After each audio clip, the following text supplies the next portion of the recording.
Esos son los temas que vamos a ver hoy.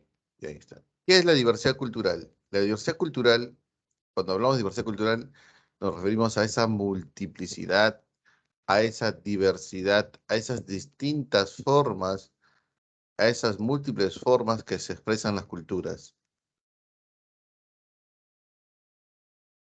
a esa multiplicidad de expresión de las culturas, de los grupos sociales, de los pueblos, de las comunidades, se llama diversidad cultural.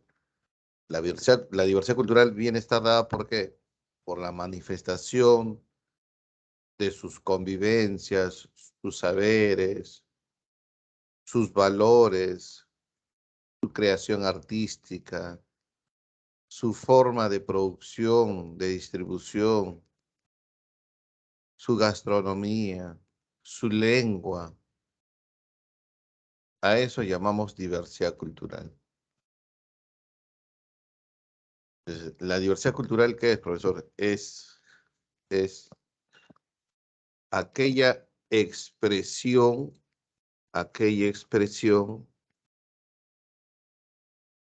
o esas múltiples expresiones de los distintos pueblos.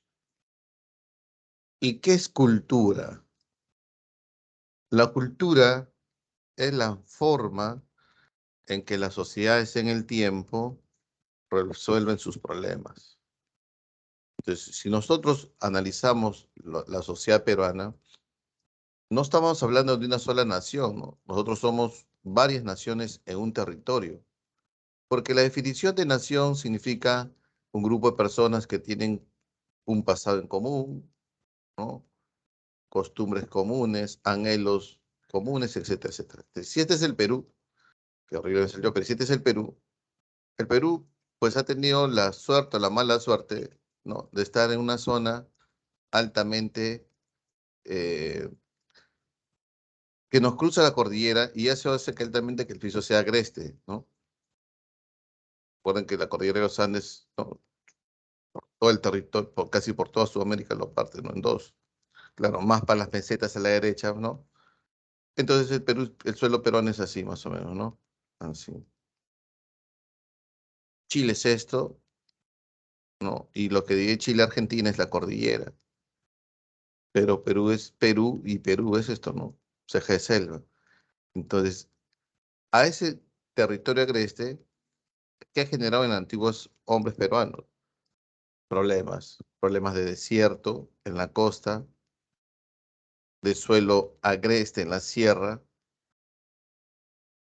Entonces, ante problemas, soluciones. Por ejemplo, en la costa, la ingeniería hidráulica en el norte, los acueductos al sur de Lima, en los Nazcas, las técnicas de los andenes en la sierra, que hoy es cultura. Pero ¿por qué desarrollaron este tipo de actividades productivas? Porque ante un problema, una solución, y eso es la cultura. La cultura es la forma en que las sociedades en el tiempo arreglan sus problemas. Entonces, como estamos en un país agreste, ha habido muchos problemas, hay muchas soluciones, por eso es una diversidad cultural. ¿Y dónde se va a transmitir este diversidad? ¿Dónde nos damos cuenta que el Perú es un país diverso? En la lengua, ¿no? Tenemos lenguas aborígenes, 43 lenguas en la selva, 3 en la sierra,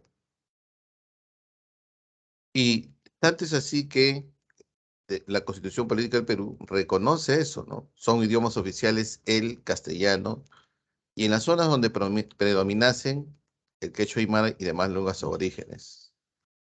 Entonces, si una lengua predomina en una ciudad, en un distrito, es una lengua oficial. Y es más, ¿no? Se hace un mapa etnolingüístico del Perú a cargo del Ministerio de Educación.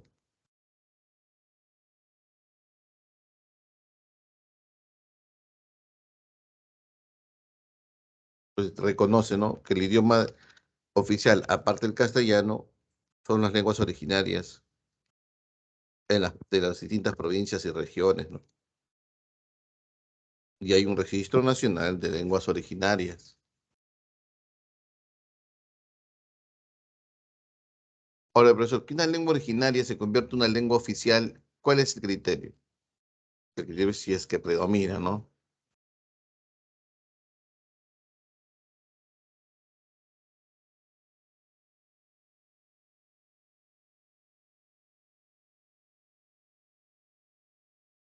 ¿Y qué implicancias tenga que sea una lengua oficial? Pues ya falló el TC, ¿no? El TC hace muchos años falló que si una lengua es catalogada como oficial, por ejemplo, ya los documentos, ¿no?, del Estado se tienen que traducir ese idioma oficial.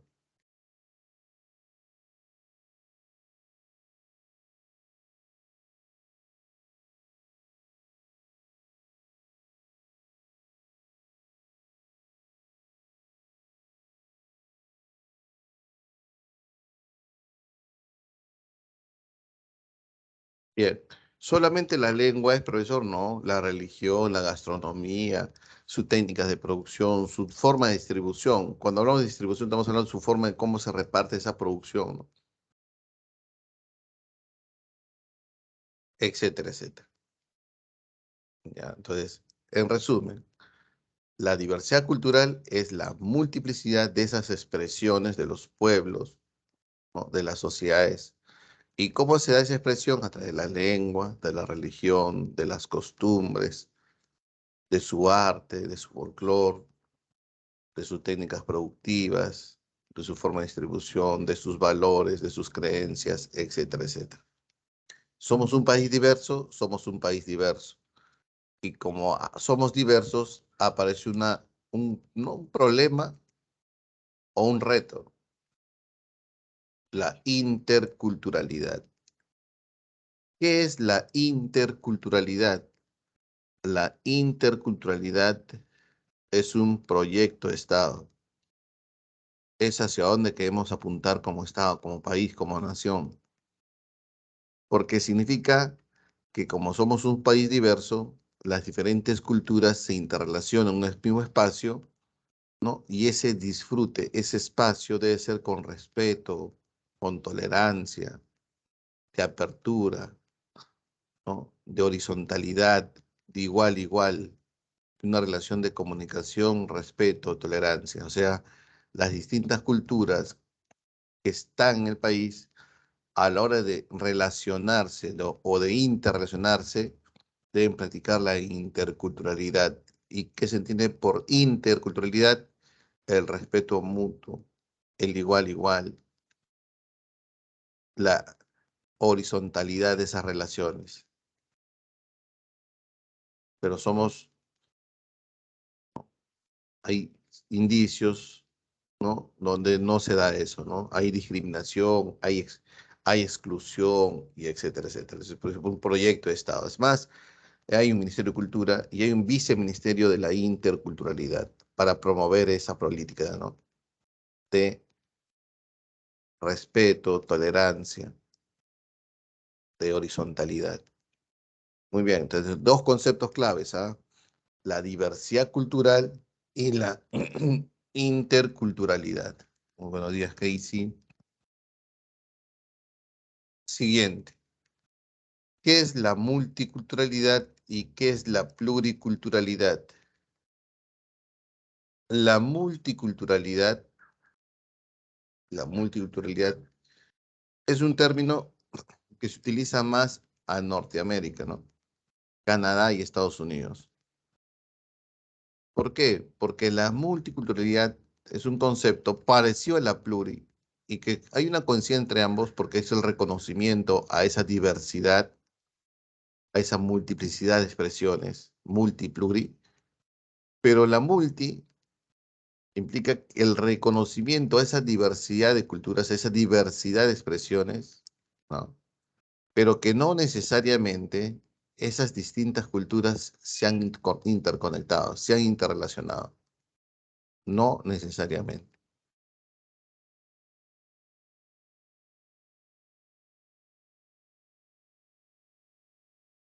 ¿Ya?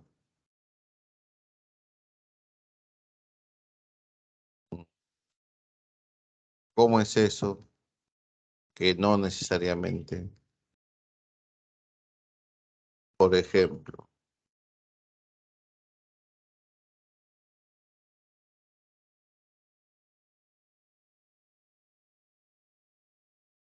ejemplo, ¿no? Si nosotros queremos conocer los pueblos originarios de Canadá y Estados Unidos, se lo puede encontrar. Viven en áreas protegidas, en reservas protegidas por el Estado. Profesor, pero ¿por qué se han conservado casi intactas su sangre, su linaje, sus tradiciones, sus costumbres, su lengua, su forma de vestir? Porque no había una interconexión, no ha habido una fusión, una mistura, un mestizaje. Y ese concepto se llama multiculturalidad. En cambio, la pluriculturalidad es un término más usado en América Latina, porque si bien es cierto, reconoce la multiplicidad de culturas, pero que en esta parte de la región ha habido una fusión de culturas, ha habido un mestizaje, y es un concepto de la multiculturalidad. Entonces, hay ejemplos, ¿no? Por ejemplo, hay ejemplos de pre que dicen, ¿no? La cancha, lampa, pampa, son palabras quechuas que ahora figuran en la RAE. ¿Y por qué, profesor, en la Real Academia Española? Por la pluriculturalidad. Las que se están fusionando, hay una interrelación. La gastronomía es producto de la pluriculturalidad, ¿no? Esos saberes gastronómicos de los japoneses, chinos, italianos, franceses, ¿no? Y la comida, ¿no? De la sierra, de la costa y la selva se han fusionado. El chaufa es comida peruana, pero fusión china, ¿no? Y muchas comidas, platos criollos que forman parte de una fusión. La ají de gallina, fusión italiana. La carapulca, fusión africana, ¿no? Y ese es producto de la pluriculturalidad. Entonces, la multi es un concepto más descriptivo, donde podemos decir, ¿no? En América del Norte hay, ¿no? Pueblos originarios de tal zona, tal zona, tal zona, y podemos encontrarlo. En cambio, nosotros podemos encontrar pueblos originarios en México o en Perú, que son las dos civilizaciones originarias más avanzadas. No, profesor, no. No, porque había un mestizaje, no, una fusión de eso. ¿Está bien? ¿Se entendió hasta aquí? Los cuatro conceptos básicos, elementales que debemos dominar: la diversidad cultural, la interculturalidad, la pluriculturalidad y la multiculturalidad. ¿Hasta aquí alguna pregunta, jóvenes? Preguntas, por favor, preguntas.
Ya.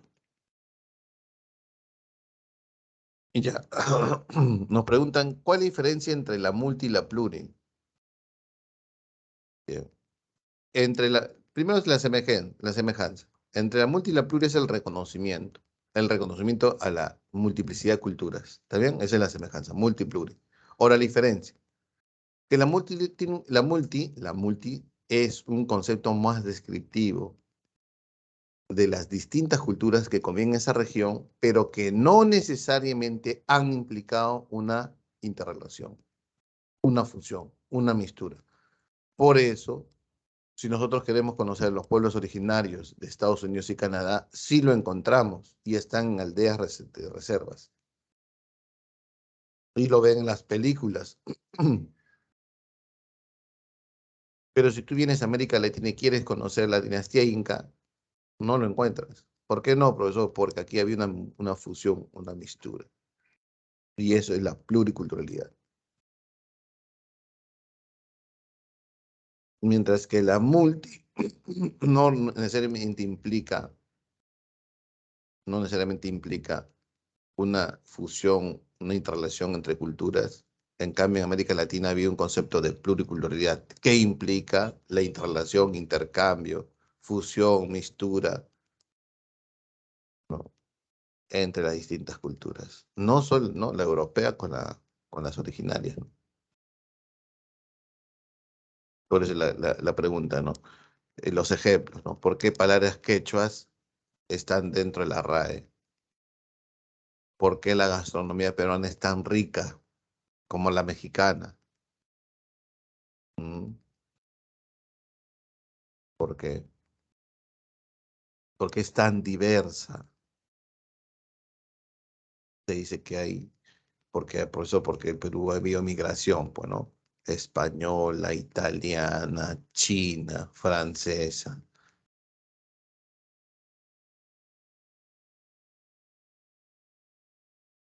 africana, los anticuchos. ¿Por qué los anticuchos en Perú? Porque los españoles trajeron la res y la res los españoles no comían las vísceras, que las vísceras eran los esclavos negros, ¿no? Que las condimentaban y luego las freían. Entonces, el origen de los anticuchos, ¿no? Bien. Continuamos. ¿Se entendió los dos conceptos, no? Claro, sí. Bien, continuamos. ¿Qué es la identidad cultural? La identidad cultural son ese conjunto de rasgos físicos, espirituales, o sea, un conjunto de rasgos materiales e inmateriales que permiten identificar a un grupo social, a un grupo cultural. El conjunto de rasgos propios de una colectividad, de un pueblo, de una cultura, que ayudan a diferenciarse de los demás, de otros pueblos. A eso llamamos la identidad cultural. Entonces, la identidad cultural, como dice, ¿no? Todos aquellos elementos materiales y espirituales que permiten identificarnos, caracterizarnos, mostrar qué tenemos en común y qué nos diferencia de otros pueblos. Entre estos principales, pues, el conocimiento, creencias, arte, moral y derechos. La identidad cultural. Cada pueblo, o somos diversos, tiene su propia identidad cultural. Profe, pero estamos en Ayacucho. No todos los de Ayacucho tienen su identidad cultural. No. Lo que son de provincia saben eso, ¿no? Que hay una rivalidad entre distritos, entre provincias, ¿sí o no? Porque cada uno tiene su propia identidad cultural. Desde la forma de vestimenta, ¿no? Si nosotros podemos ver, ¿no? El sombrero del Cusco es distinto al sombrero de Puno. Pero es una identidad cultural.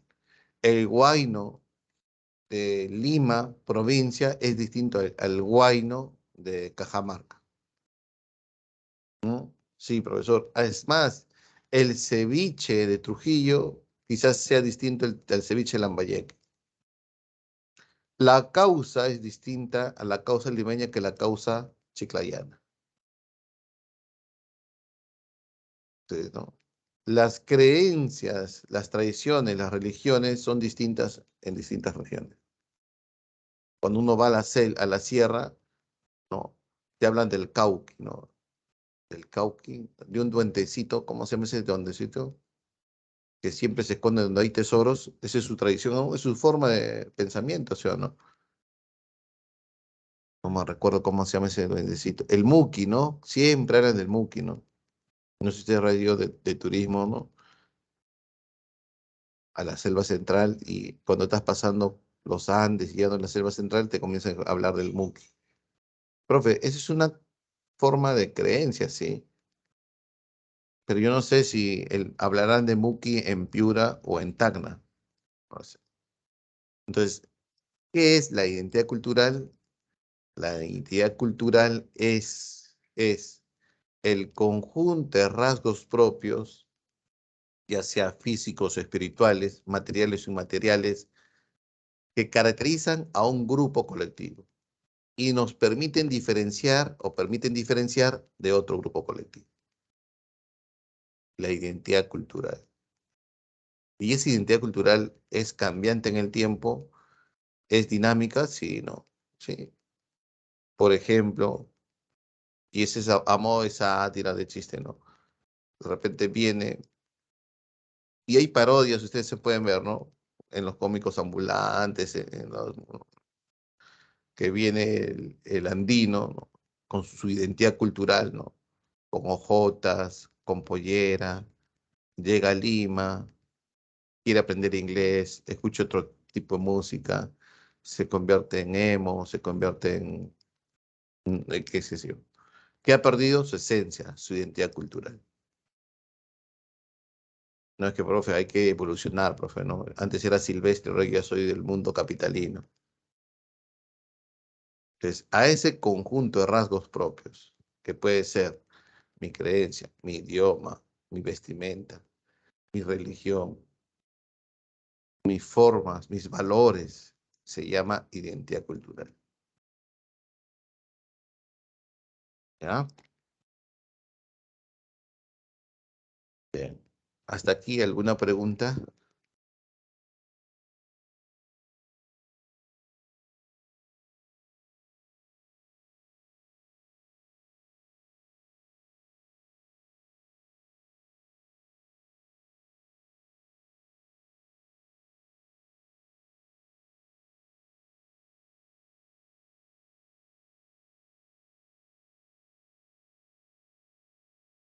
Algunos estudiosos de la entidad cultural, ¿no? Dicen que hay un peligro a esa identidad cultural por la globalización, ¿no?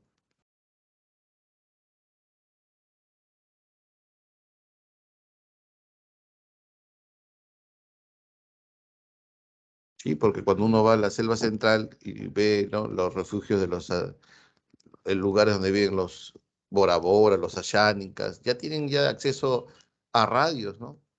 ¿Y qué están escuchando? Tito el Bambino, ¿no? Están escuchando al que ha venido hace poquito, no recuerdo cómo se llama.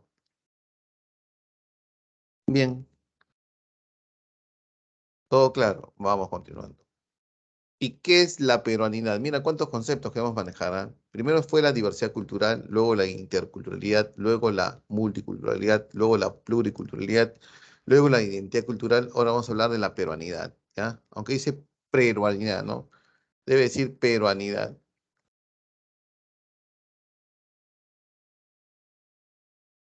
Lo puedo corregir. Bien. ¿Qué es la peruanidad? Cuando hablamos de peruanidad, estamos hablando del amor, del orgullo, del sentimiento de apego, de pertenencia hacia lo nuestro. ¿Ya? La identidad cultural debe entenderse como ese sentimiento a lo que nos vincula, a lo que nos rodea, a lo que somos, a nuestra historia, a nuestro presente, a nuestros anhelos, a la historia, a lo que tenemos, a lo que hemos construido, a lo que hemos formado, a lo que somos. Eso es la paridad. Ese sentimiento de amor, orgullo, se llama peronidad. Entonces, esa peronidad se ve reflejada en el Mundial cuando fuimos a Qatar, a Rusia 2018, sí, profesor, ¿no? Como somos un país diverso, en la Plaza Roja de Moscú llegaron peruanos bailando marinera, tocando cajón, danzas de tijera, diabladas, saya. Esos bailes forman parte de la diversidad, sí, profesor, pero también forman parte de la perenidad porque nos sentimos orgullosos de eso.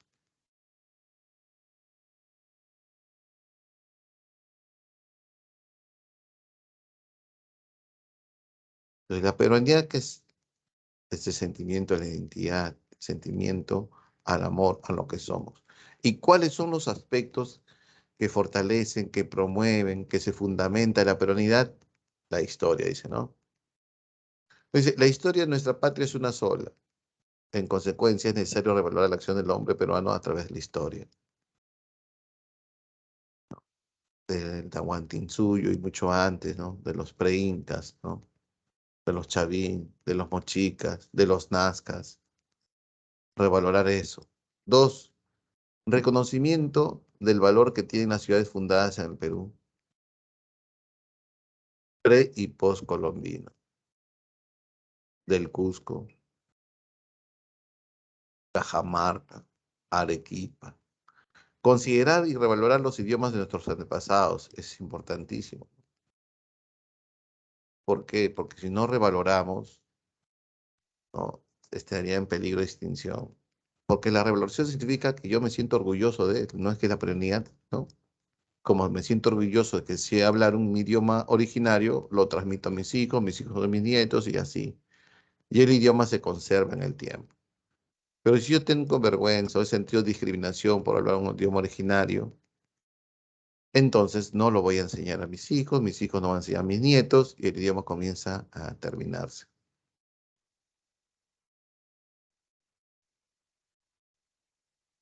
Valorar las técnicas diseñadas por los antiguos peruanos en la construcción de obras de infraestructura agrícola, los andenes, por ejemplo. Siempre se pone a raíz que los dos puentes han colapsado. Hay dos puentes que se han caído, ¿no, jóvenes? ¿No? Uno hace con Castañeda y el otro hace poco que se ha caído, ¿no? En plena construcción en Mala, creo, o al norte de Lima, al sur de Lima, sí. Pero hay un puente incaico que sigue, ¿no? Que sigue intacto, ¿no? ¿Cómo se llama ese puente? ¿Dónde queda ese puente? Pues ese puente es incaico y el río tiene cargado de agua. Y creo que está en un billete.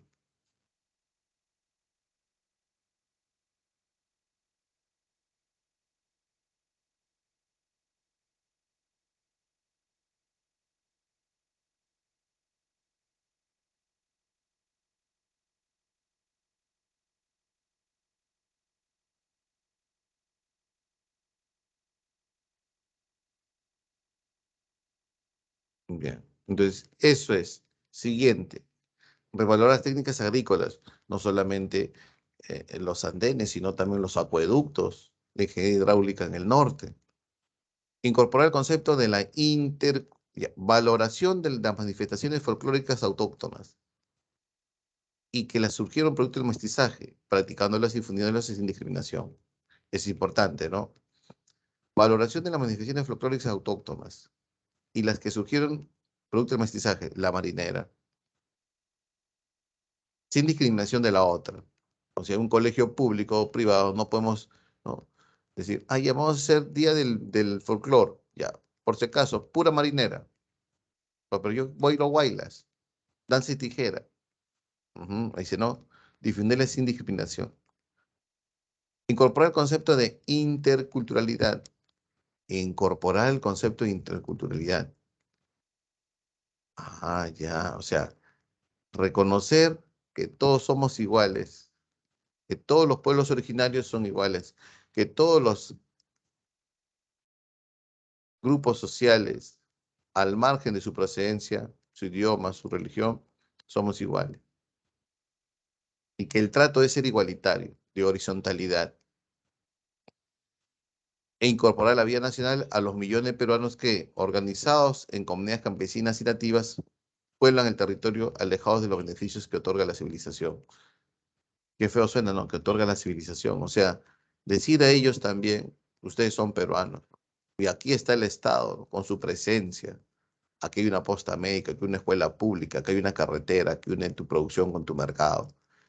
Eso también fortalece la peruanidad. Hace poco ha salido un reportaje en el norte, ¿no? Un colegio del Estado peruano en total abandono, ¿no? Los niños duermen en el piso, dije, ¿no? No hay escuela. Y eso no fortalece la peruanidad. Más, si vamos para Brasil, ¿no? Madre de Dios, pueblos que son colindantes con la frontera con Brasil, ¿no? Se sienten más beneficiados del Estado brasileño que el Estado peruano, siendo peruanos. Y eso no fortalece la peruanidad. Entonces, una forma de fortalecer la peruanidad, ¿no? Es practicando o diciéndole a esos pueblos originarios, esas comunidades campesinas y nativas, ustedes también son peruanos y acá está el Estado con su presencia. Bien. Hasta aquí alguna pregunta, jóvenes. Preguntas, por favor. No recuerdo el puente. Los incas o pre-incas tenían una técnica para hacer puentes colgantes, ¿no?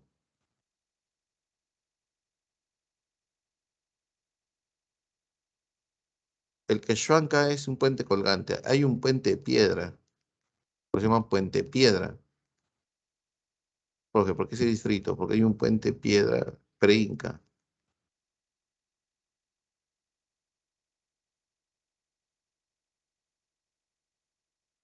En Huánuco, creo.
Es un puente que tiene como ventanas. Bien. Preguntas, jóvenes.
Ah, ahí está el puente, ¿no?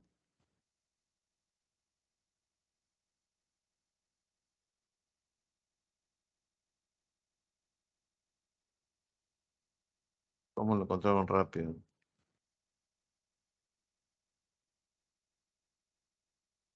Ese es un puente eh, que sirve para transitar, pero tiene años. Dice que fue construido por Pachacuti.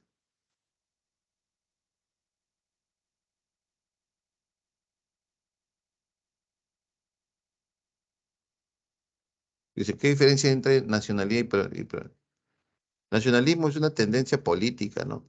Social, de reivindicación de lo nacional.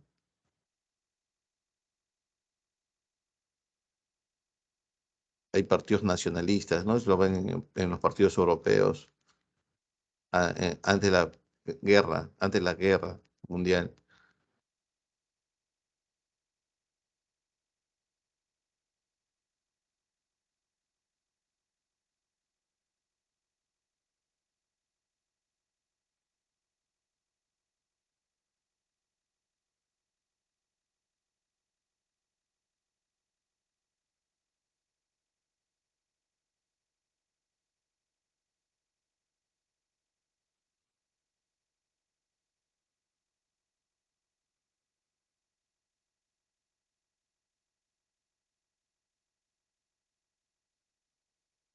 El nacionalismo por la guerra de independencia, ¿no?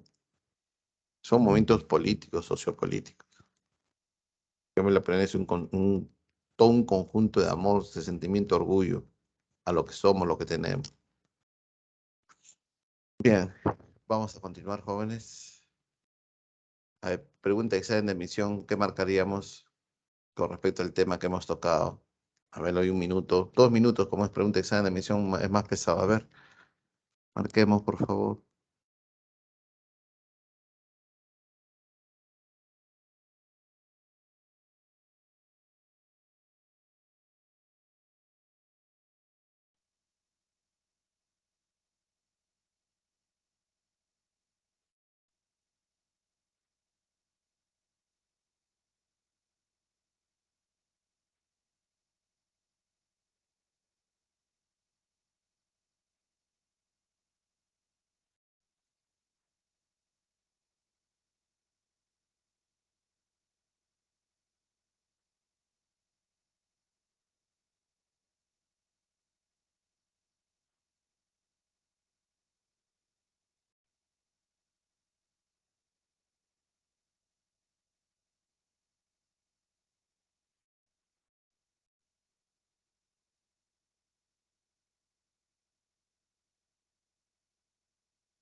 ¿Qué marcarías esa pregunta, por favor? Tan rápido lo han hecho muy bien, ¿no? Ah, es por eso que hay una ley expresa, hay una ley, la ley 29.735, que habla, la ley que regula el uso y prevención, desarrollo, recuperación, fomento y difusión de las lenguas originarias. Oh, forma parte, ¿no? De que esas lenguas originarias no terminen por el...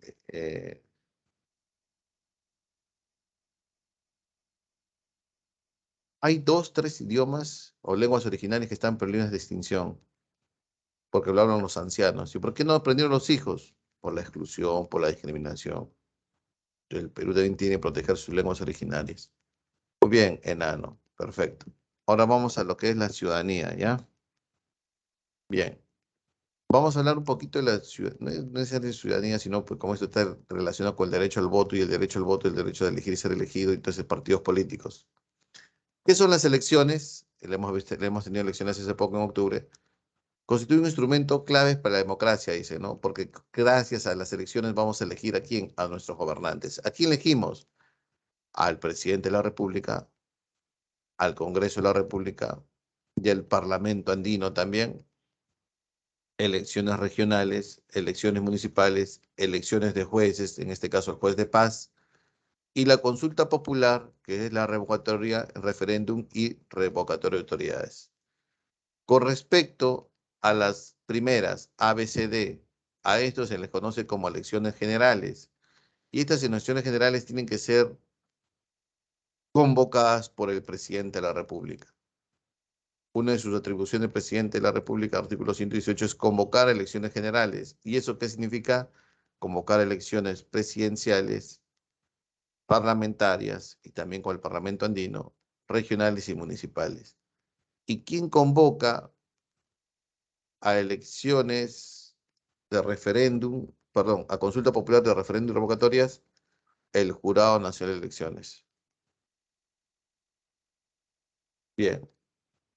¿Qué son los partidos políticos? Los partidos políticos son personas jurídicas de derecho privado que han sido conformadas por las personas naturales, o sea, un grupo de ciudadanos que tienen ese afán de llegar al poder, conforman un partido político, pues tienen que seguir la ley de partidos políticos o movimientos políticos.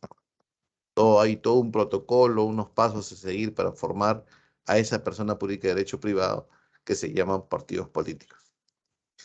Y estos partidos políticos tienen fines y objetivos. ¿Cuáles son? Uno, asegurar la vigencia y defensa de los sistemas democráticos. Entonces, los partidos políticos deben propiciar la democracia, ¿no, jóvenes? Sí. ¿En qué sentido, profesor? En que, por ejemplo, democracia no solamente es el elegir a tu candidato cada 4 o 5 años, sino también respetar los derechos fundamentales de la persona, respetar las libertades de expresión, de opinión, la independencia de los poderes del Estado, el respeto por los otros órganos autónomos, contribuir a preservar la paz, la libertad y vigencia de derechos humanos, representar la voluntad de los ciudadanos y canalizar opinión pública. Claro que los partidos políticos expresan el pluralismo democrático, dicen, ¿no? ¿Qué es pluralismo democrático? Que no todos los partidos políticos tienen una ideología, tienen diferentes ideologías, pero tienen algo común: engrandecer el país, llevar a su prosperidad. Eso es un partido político, a su crecimiento, a su justicia social. Pero ¿cuál es el camino? Ahí están las diferentes ideologías, ¿no? Algunos son de derecha, de la propiedad privada, el libre mercado, es el mejor asignado de los recursos. Otros son de izquierda, que es el Estado, es la propiedad colectiva, ¿no? Que generará mayor desarrollo y justicia social. Otros son de centro, otros dirán que no, es el mercado, el motor del crecimiento de una economía, pero el Estado debe ser fuerte con su presencia. Pero todas esas ideologías hacen que los partidos sean de izquierda, de derecha, o moderados o de centro. Pero tienen todos en común, es el desarrollo. Eso es en teoría, jóvenes, ¿no? En teoría. Entonces, yo como ciudadano tengo un corazoncito, ¿no? Si mi corazón está a la izquierda, a la derecha o al centro, entonces yo me identifico con un partido político. Realizar actividades de educación, formación, capacitación con el objeto de formar cultura cívica y ciudadana. Sí, los partidos políticos forman conciencia ciudadana, ¿no? Y más, y a sus simpatizantes. ¿Quiénes son los simpatizantes? Aquellos ciudadanos que se han inscrito en el partido político y que están dentro de la ROP, del registro de organizaciones políticas. Ahí están. Participar en procesos electorales y contribuir a la gobernabilidad del país. Esos son los partidos políticos. Que las políticas públicas del Estado se refieren con objetivos, que tienen sus sean eficaces, que esa participación ciudadana en las políticas públicas, eso también forma parte de los partidos políticos.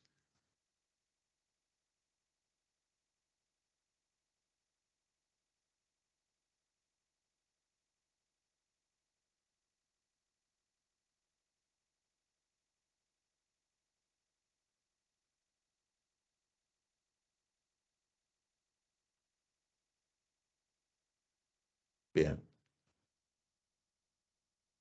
Ley de Organizaciones Políticas, la 28.094. Dice, ¿no? Para formar un partido político, esto es importante, ¿no? Para formar un partido político yo tengo que pedir, comprar algo. ¿Quién me lo vende? OMPE, la Oficina Nacional de Procesos Electorales. ¿Cómo se llama? El kit electoral. Y este es el kit electoral. ¿Qué tiene? Un CD-ROM. Yo no creo que sea CD-ROM, tendrán un CD ahora, ¿no? O aquí tienes tus cartillas, ¿no? De cómo tienes que conseguir las firmas, porque se requiere firmas aquí. Entonces aquí hay un padrón, ¿no? Tú tienes que sacarle copia a este padrón y reclutar simpatizantes para que vayan por todas las ciudades a reclutar firmas. ¿Y para qué firmas? Porque el Jurado Nacional de Elecciones, a través de la Ley de Organizaciones Políticas, exige firmas, entre otros requisitos. Firmas. En el caso de partidos políticos, se requiere el 4% de los últimos electores. Este es de un partido político, para un partido político. El 4% de lo que salieron a sufragar en las últimas elecciones generales. Se dice que el Perú tiene 25 millones de ciudadanos inscritos en el padrón electoral. ¿Qué es el padrón electoral? El número de ciudadanos aptos para votar. Son 25 millones. Pero de los 25 millones no salen a votar los 25. Bueno, imaginemos que salgan a votar 20 millones en las últimas elecciones. Entonces, si yo quiero formar un partido político, ¿cuántas firmas tengo que recolectar? El 4% de los 20 millones que salieron a votar. Más o menos son 800.000 firmas. Pero para formar un movimiento político que solamente tiene, ¿no?, alcance regional y municipal, me piden 5% para formar un movimiento político. Entonces, el movimiento político, me dicen 5% a nivel nacional, no. Es en el partido político el 5%, el 4% a nivel nacional. En cambio, un movimiento político solamente es el 5% de la región. Imaginemos que Piura tenga 1 millón, 1 millón de votantes. Vamos a imaginar, ¿ya? Y que solamente en las últimas elecciones regionales salieron a votar 800.000. Yo digo, 800.000, 5%, 40.000 firmas. Eso es lo que me pide para formar un movimiento político en la región Piura. ¿Se entendió, jóvenes? Ahora, las firmas pueden ser ambas, profesor, sí. La fiscalización se hará de OMPE de las firmas cuando es un partido político. Y la fiscalización de las firmas, la verificación si consigue con los DNIs o con la ficha RENIEC, en el caso de los movimientos políticos está a cargo del RENIEC, del Registro Nacional de Identificación y Estado Civil. Entonces, en resumen, cuando yo quiero formar un partido político que tiene alcance nacional, que voy a postular a presidencia, parlamento andino, gobierno regional, gobierno local, la ley de movimientos políticos me exige el 4% de los últimos electores. Y si quiero formar un movimiento político que tiene alcance regional, nada más, que puedo postular a la región, a las municipalidades provinciales y distritales, la ley me exige 5% de los últimos electores de la región respectiva. La fiscalización de las firmas, la verificación de las firmas, es de OMPE en el caso de los partidos políticos y RENIEC en el caso de los movimientos políticos. Quienes están impedidos de ser inscritos como por partido político o movimiento político, los partidos o los movimientos no, que son candidatos a partidos que tienen ideología, que no reconocen los derechos fundamentales, que agravian, que van contra los derechos humanos. Dice así, ¿no? Cuyo contenido ideológico, doctrinario o programático promueve la destrucción del Estado constitucional de derecho o intente menoscabar las libertades y los derechos fundamentales consagrados en la Constitución. Pero también, ¿quién está impedido de formar partidos políticos?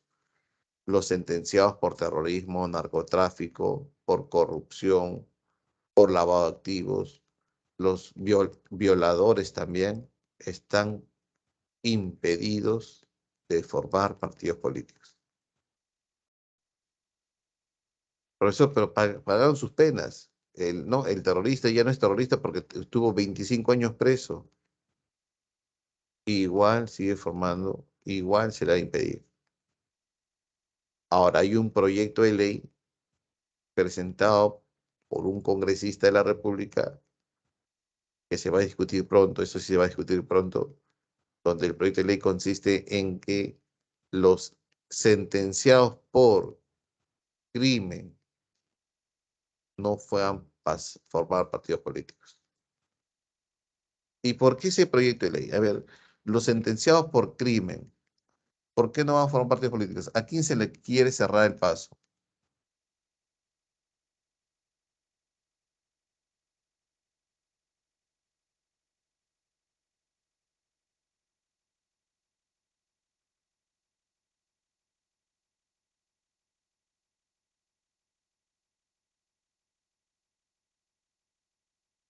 ¿Por qué? Pregunto, ¿por qué hay un proyecto de ley Antauro? Pues muy bien, Antauro. O sea, profesor, si esa ley se aprueba, Antauro ya no va a ser presidente, profesor.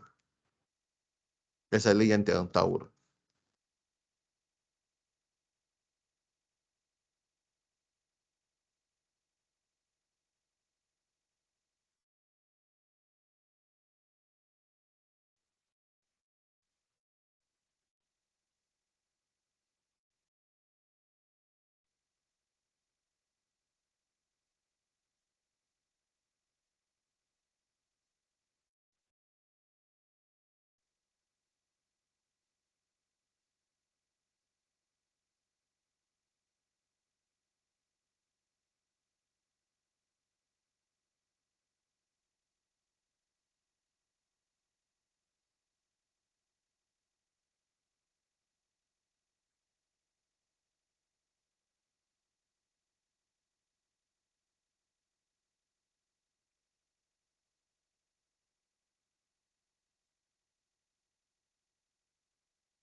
Continuamos.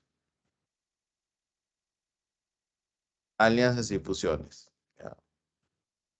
¿Los partidos políticos pueden ser alianzas y fusiones? Pueden ser. A ver, vamos a ver. ¿Qué son las alianzas y qué son las fusiones? Son cosas distintas, ¿ah? Porque la fusión es ya para siempre y la alianza es por elección. Mira, las organizaciones políticas inscritas pueden hacer alianzas entre ellas bajo una misma denominación o símbolo común. Para ello requieren, para poder participar en cualquier tipo de elección popular, o sea, vienen las elecciones presidenciales 2026 y algunos partidos políticos pueden hacer sus alianzas electorales, ¿no? De repente el lapicito con Podemos Perú hacen su alianza, ¿no? Pueden ponerle un nombre y un símbolo, mira, bajo una misma denominación y símbolo común, el lapicito con Alianza Perú. Las alianzas entre movimientos participan en elecciones en regiones municipales. Entonces, se hace la alianza 6 meses antes de la elección. De repente el ciudadano elige esa alianza electoral, llega al poder, bien por ellos, ¿no? Pero como es algo temporal, post elecciones también se disuelve la alianza. Yo recuerdo que hubo una alianza electoral entre el APRA y el PPC. La Estrella y el PPC se hicieron una alianza electoral para las elecciones presidenciales. Fusiones. Los partidos pueden integrarse con otros partidos o movimientos regionales inscritos. Los movimientos regionales de un mismo departamento pueden integrarse entre sí, también pueden conformar un partido político siempre que se encuentren inscritos en más de la mitad de los departamentos y cumplan con los demás requisitos correspondientes. O sea, también se puede fusionar los movimientos políticos. La fusión anula la inscripción de los partidos que la conforman. Como se están fusionando, ¿no? Ya desaparece el partido y queda la fusión nada más. ¿Ya? Ahora, profesor, ¿cuál diferencia entre un partido político y un movimiento político? Los partidos políticos tienen alcance nacional. ¿Qué significa alcance nacional? Que los partidos políticos pueden postular a la presidencia de la República, al al Parlamento andino, al gobierno regional y los gobiernos locales. En cambio, los movimientos políticos solamente tienen alcance regional. Pueden postular a las regiones y a las municipalidades, tanto provinciales y distritales, nada más. Esa es la diferencia entre un partido y un movimiento político. Mientras que el partido político tiene alcance nacional, los movimientos políticos tienen alcance regional.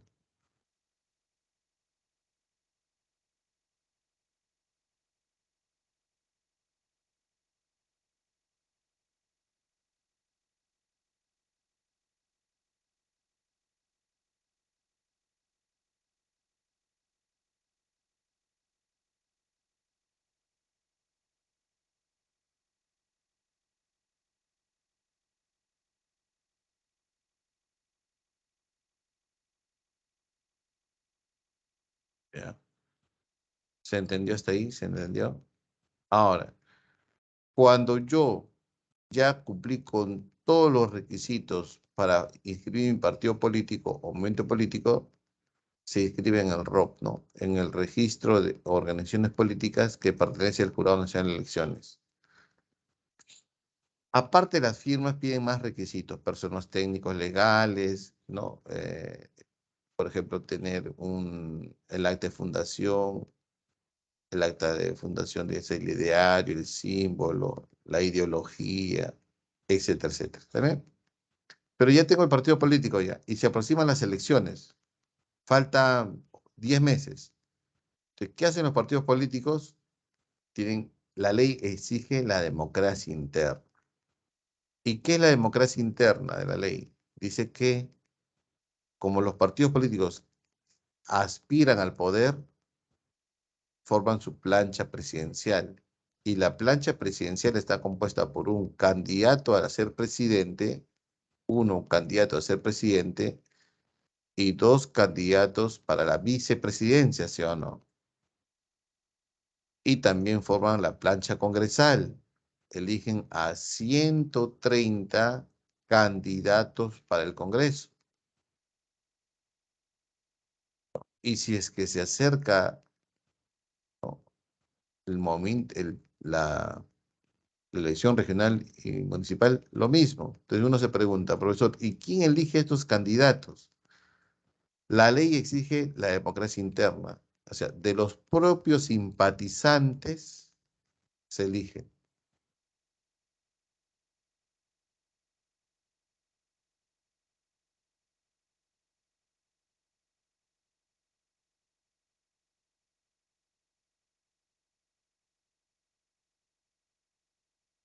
Eso es la ley. Porque había un problema, ¿no? Como dicen, ¿no? Las candidaturas se decían, lo decían los dirigentes, son números reducidos de afiliados.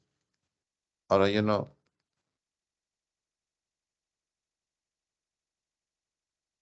Bueno, democracia interna. O sea, los propios simpatizantes forman su lista y dicen, yo quiero ser presidente. Entonces hay una lista A, B, C, D. A, B, A, B, C, D, A, B, C, D. Y sobre ellos hay elecciones simpatizantes a nivel nacional y gana la lista A, y ese candidato, esa lista va a a la candidatura de la vicepresidencia, de la presidencia y vicepresidencia. Eso dice la democracia interna. No es que antes era dedo, ¿no? De repente formamos un partido político como el APRA, ¿no? El APRA presentó como candidata al partido político a una no aprista, ¿no?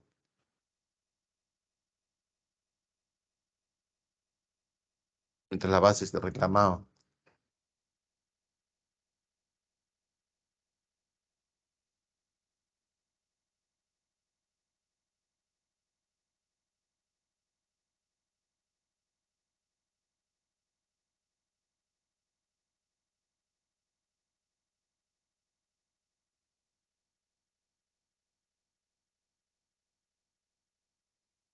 Bien. Hasta aquí, ¿alguna pregunta?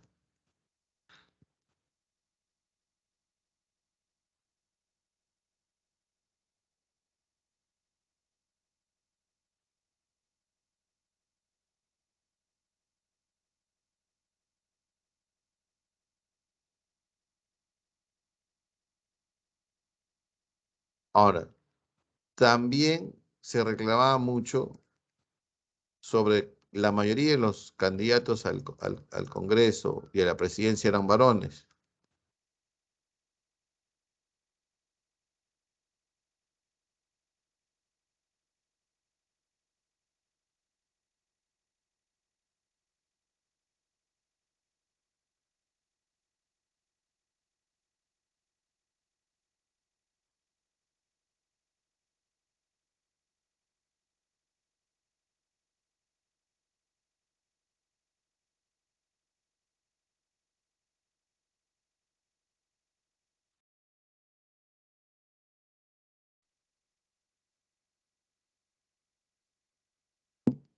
Entonces se aprobó en esas elecciones la ley de alternancia para una igualdad sustantiva. ¿Qué consiste eso? La ley de alternancia para una paridad sustantiva. Que las candidaturas a la presidencia de la República tienen que ser, empezar con un varón, una mujer, un varón.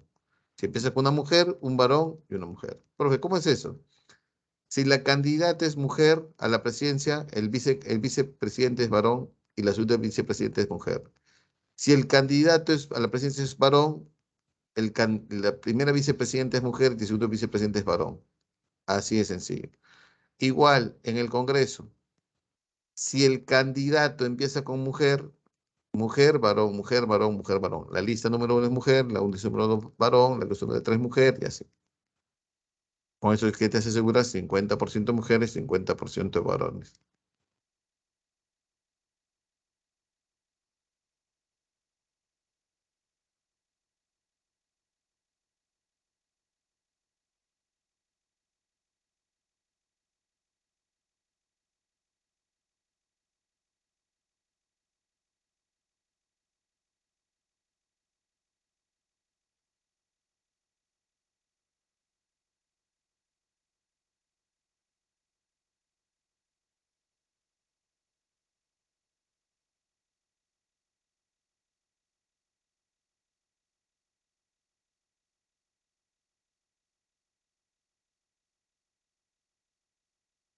Bien.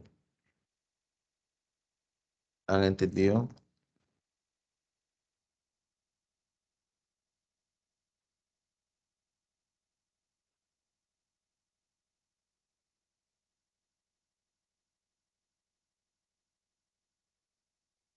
Ahora, para las últimas elecciones regionales y locales, ¿no?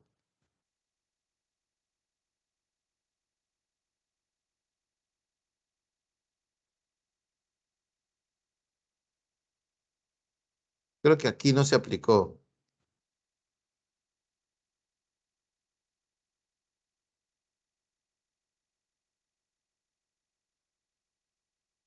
Son como para elecciones generales.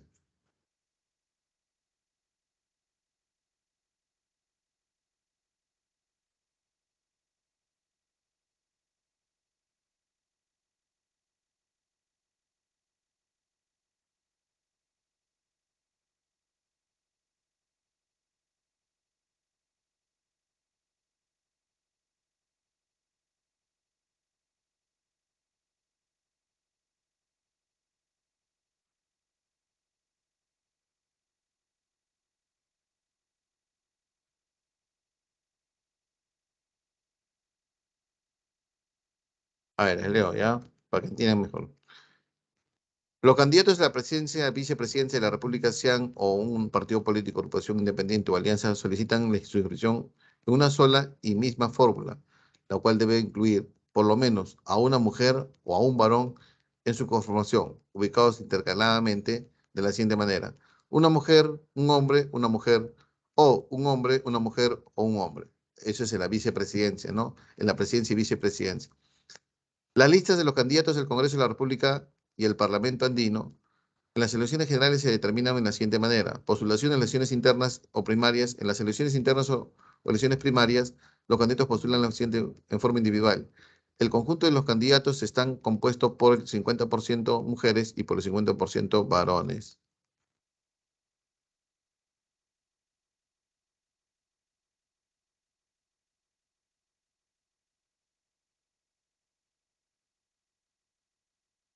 Siguiente. De la lista de candidatos que presentan un solo documento, el número correlativo indica la posición de los candidatos y los regidores a la lista, que está conformado por 50% de hombres o mujeres ubicados intercaladamente en la siguiente forma: una mujer, un hombre. También se ha aplicado a las elecciones regionales y municipales. También.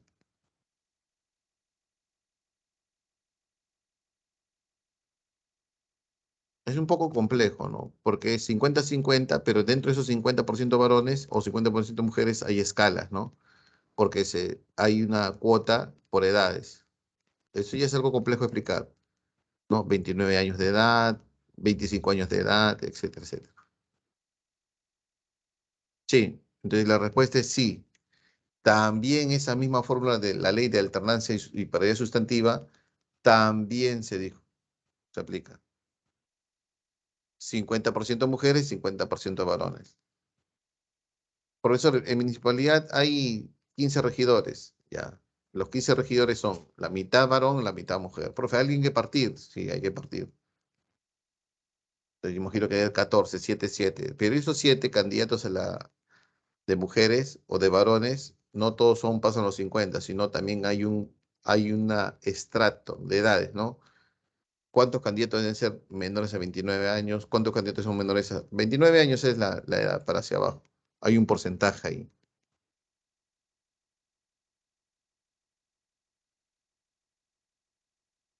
Dice así, ¿no? Mira, no menos de un 20% de ciudadanos o ciudadanas jóvenes menores de 29 años de edad y un mínimo de 15% de representantes de las comunidades nativas y pueblos originarios de cada provincia correspondiente, donde existan conforme lo determine el jurado en sus elecciones. O sea, si tú participas en una elección municipal en Yauyos, el 15% de los candidatos deben ser de las comunidades campesinas o nativas. Vuelvo a repetir. Por ejemplo, vamos a jugar con la de Keiko, ¿ya? Keiko fue candidata, ¿sí o no? Sí, mujer. El primer vicepresidente fue un varón. el ex congresista, no recuerdo su nombre, que tiene sus manitos de tijera, de fierro, ¿no? No tiene manos.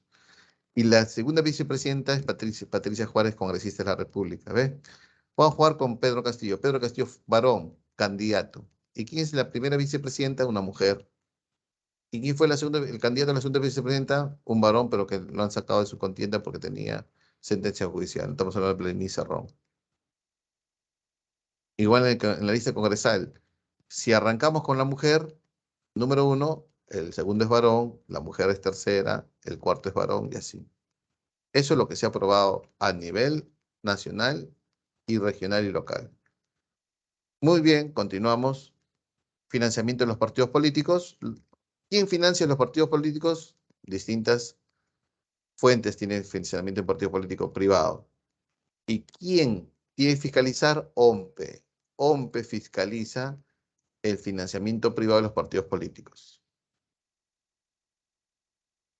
Actividades de recaudación como polladas, rifas, también aporte de los simpatizantes que deben estar bancarizados si es que supera la OIT, no podrán financiar partidos políticos, está prohibido, gobiernos extranjeros, organizaciones que realizan actividades ilícitas, empresas estatales como el Banco de la Nación, Petroperú no pueden financiar partidos políticos, tampoco iglesias o confesiones religiosas no pueden financiar partidos políticos.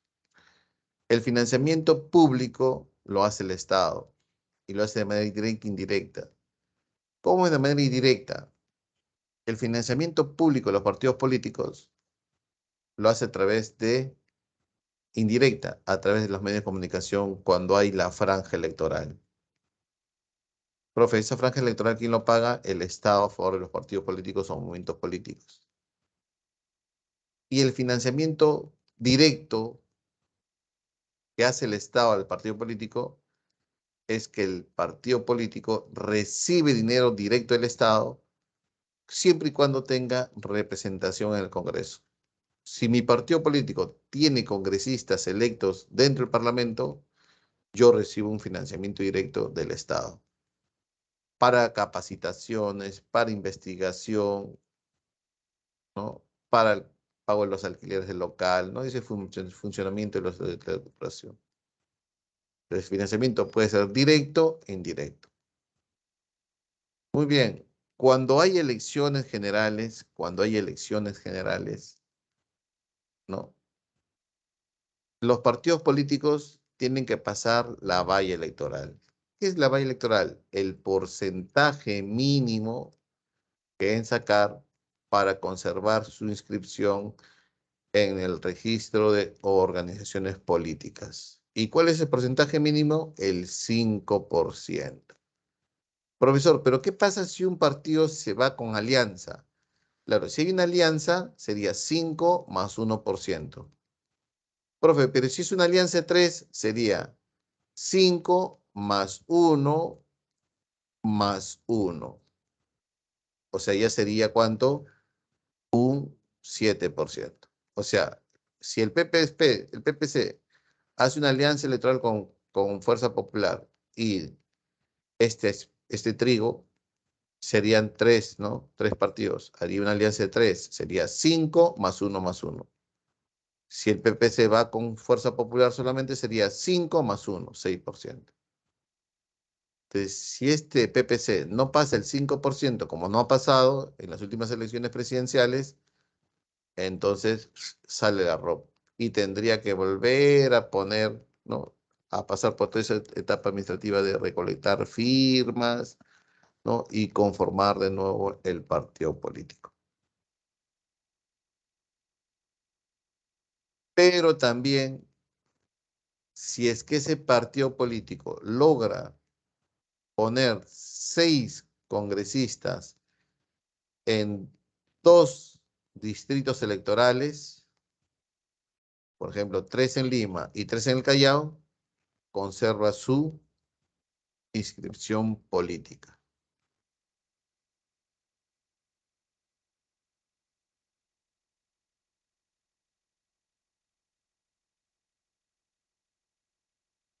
Bien, hasta aquí alguna pregunta, jóvenes.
Ajá, continuamos entonces.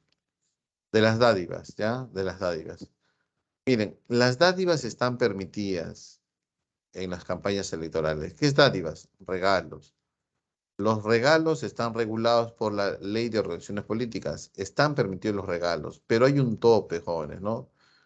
Bien, yo como candidato puedo regalar, sí, eso está bien, pero hay un tope. La ley me pide un tope. No puede ser superior al 0,5% de la OIT.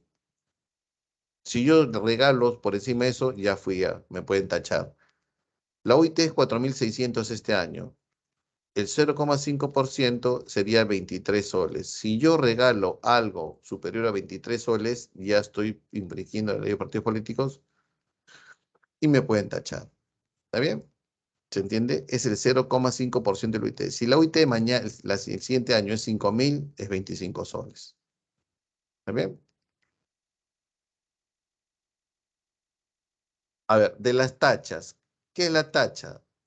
La tacha es la expulsión de un candidato o una candidatura o de un partido político.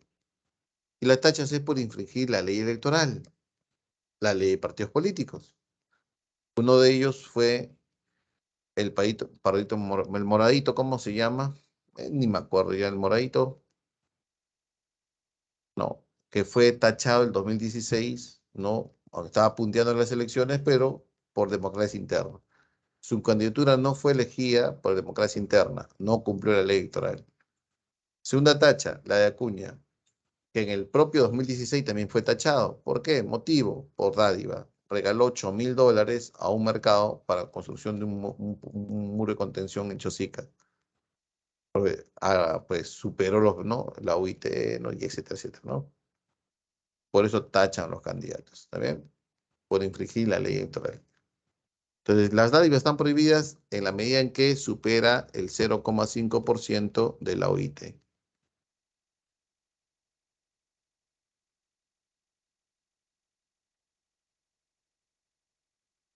Profe, ¿te puedo regalar un fósforo? Sí. ¿Un polo, un sombrero? Sí. ¿Un tupper? También. Siempre y cuando dentro del tupper no hay billetes, ¿no?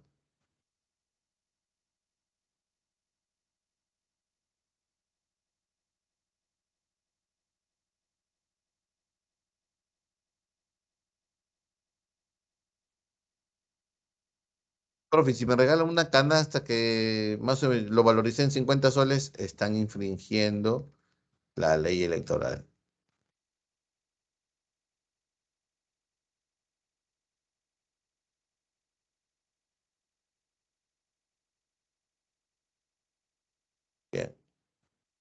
Vamos a marcar algunas preguntas, ¿ya?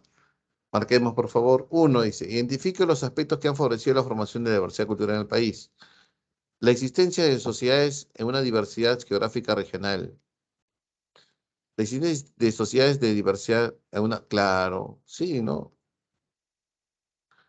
Las diferentes naciones desarrollaron su norma propia de convivencia, sus valores, sus creencias, su forma de producción, sí.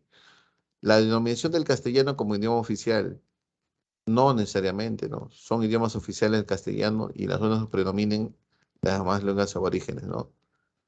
La edición hispánica de respeto a lo intercultural andino y amazónico. Si yo voté la Biblia, ¿no? Pena de muerte, ¿no? No, profesor. Uno y dos. Beso.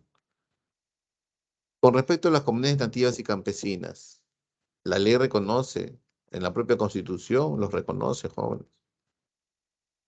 Y no solamente reconoce el derecho a su propiedad, al patrimonio, a sus tierras, que son de ellos, y reconoce su transmisión de generación en generación. O sea, los terrenos de las comunidades nativas y campesinas se transmiten por herencia, tras generación.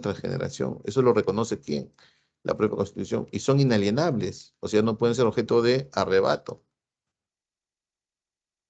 Y hay toda una consulta previa, ¿se acuerdan, no? El Pacto 169 de la OIT, que las comunidades campesinas y nativas tienen el derecho a que se les pregunte, eso lo vemos la siguiente semana, a que se les pregunte cualquier modificatoria de su patrimonio y que altere su identidad cultural.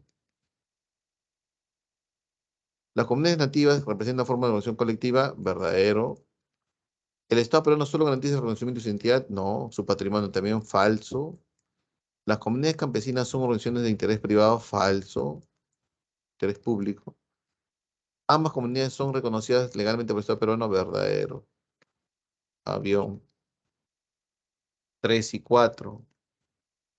El Estado peruano, para preservar la diversidad cultural en el país, una de sus formas sería incluir la política de interculturalidad, de homogeneización, todos iguales, no, porque es diverso de ahí en la igualdad. El etnocentrismo cultural unificador, nacionalismo andino supremo, la educación bilingüe e intercultural, ¿no? Dedo. Un conferencista pretende asociar la definición de pluri e interculturalidad con algunas palabras que faciliten su comprensión básica de los conceptos. Para ello asocia la pluriculturalidad con la idea de interacción social tolerante, actitud abierta a la comunicación, educación nacionalista homogénea, reconocer la diversidad. La pluri y la multi es el reconocimiento a la diversidad, ¿no? En cambio, la inter es la horizontalidad, el diálogo de igual a igual, ¿no? Relación respetuosa y trato igualitario, ¿no? Sería dedo. 5 y 6.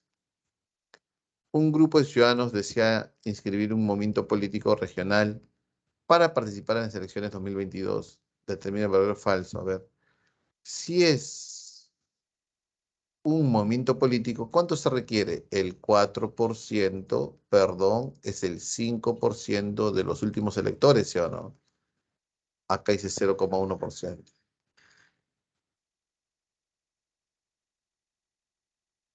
Solo se les permite la participación en elecciones regionales y locales si dos va. Debe cumplir con el 10% de cuota de género, ya no, porque hemos visto la ley, te leí la ley de alternancia y paridad sustantiva, 50-50. ¿Puede realizar alianzas y fusiones electorales? Sí, no, según la ley de alianzas, pues sí. 2 y 4. Peso. 3. El Partido Libertad Popular realizó mítines en en distintos departamentos del Perú. Es un partido político, tiene alcance nacional, promocionando sus candidatos al Congreso, otorgando canastas y trajes y hasta dinero en efectivo por la adquisición de votos, lo cual provocó un escándalo en la población. El jurado de elecciones, que administra justicia en materia electoral, separó a a la organización política de la contienda electoral y le abrió un proceso. ¿Por qué tomó dicha medida tal organismo público electoral? A, porque el partido político puede entregar objetos, pero no dinero, porque la campaña no cumplió con las medidas de seguridad porque las uniones políticas están prohibidas de entregar dádivas, porque debió solicitar antes autorización de entregar los regalos. ¿Qué regaló? Canastas, trajes y hasta dinero efectivo. Ujú. Ah, por eso parece que se pasó el monto, ¿no? Sí, ¿no? 6 casas, ¿no? Así es. 7 y 8, marquemos, por favor.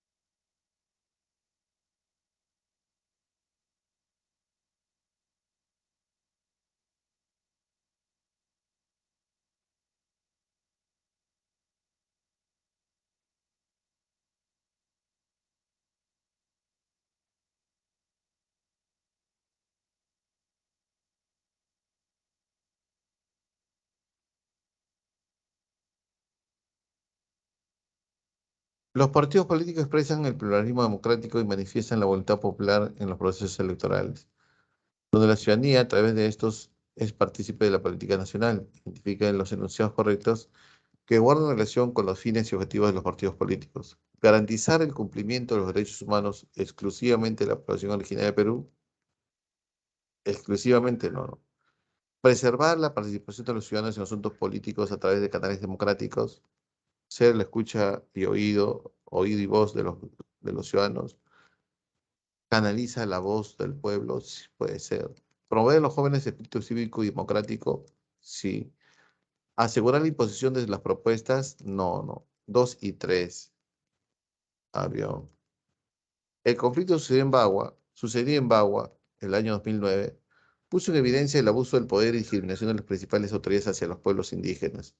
Si bien la situación descrita profundizó en la exclusión social de las comunidades amazónicas, puede repartirse mediante una propuesta de la práctica de, pues para terminar de una vez con la discriminación, la exclusión, debemos practicar la interculturalidad, ¿no? Que es el respeto mutuo, de tolerancia, apertura, de diálogo, de horizontalidad en las distintas culturas, ¿no? Clave de eso, ¿no? Bien. 9 y 10, 9 y 10 dice así. En las elecciones presidenciales 2021 se elegirán los congresistas y la plancha presidencial. La ley exige la cuota de género para el Congreso, que es, pues ya no hay cuota de género, ¿no? Y si es 50-50, ¿no? 50% mujeres, 50% de varones.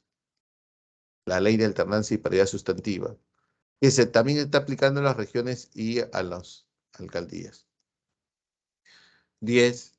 El Ministerio de Inclusión Social y el municipio de Chumbi-Vilcas organizaron el segundo encuentro de saberes productivos Chumbi-Vilcas. Los usuarios de la pensión 65 del distrito de Santo Tomás mostraron a los jóvenes y turistas nacionales y extranjeros sus conocimientos sobre la medicina tradicional, la artesanía, música, danza, trenzado de sogas, guaracas, lazos y gastronomía. Desde esto se refiere que el propósito de dicho evento, ¿cuál fue? Que va a mostrar parte de su sabiduría, ¿no? De sus tradiciones. Ah, ya, por eso yo más o menos yo estoy dándome cuenta que aquí va a haber como especie de una relación, ¿no? Una interrelación con los pobladores o los ciudadanos de la zona y turistas nacionales y extranjeros. Fortalecer los lazos familiares, no necesariamente. Promover la interculturalidad y revalorar la cultura local, puede ser esa. Fomentar la educación multilingüe en los jóvenes chumpi, no me dice nada, ¿no? Y potenciar la institucionalidad y democracia regional tampoco, ¿no? Beso. 10 besos. Y con 10 besos estaríamos terminando la clase de hoy, jóvenes, ¿ya? Nos vemos la siguiente semana. Ya la siguiente semana estamos tocando.